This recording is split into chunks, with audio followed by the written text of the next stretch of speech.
Mal som dopravnú nehodu na motocykli, kde som vo vysokej rýchlosti vyletel zo zatačky a príľba mi vlastne zlomila stavec. Poranil mi miechu a odtedy som stratil možnosť hýbať nohami. Už to bude 12 rokov. Prvé 2 mesiace som ležal na posteli, bol som v nemocnici. Po 2 mesiacoch som nastúpil na rehabilitáciu do Národného rehabilitačného centra v Kováčovej.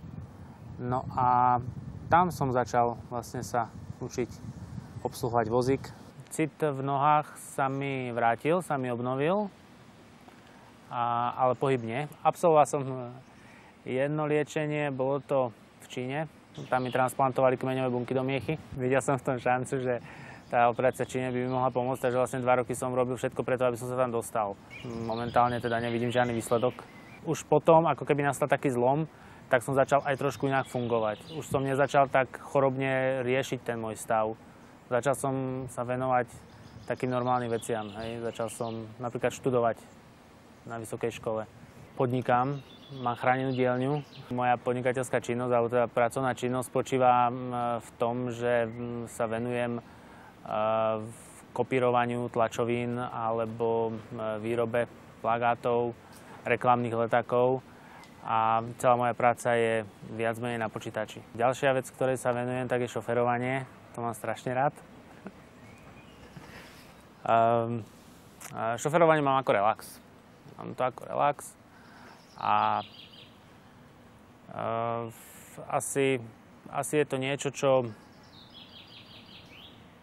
mám najradšej ozaj v tomto stave, ktorý teraz mám.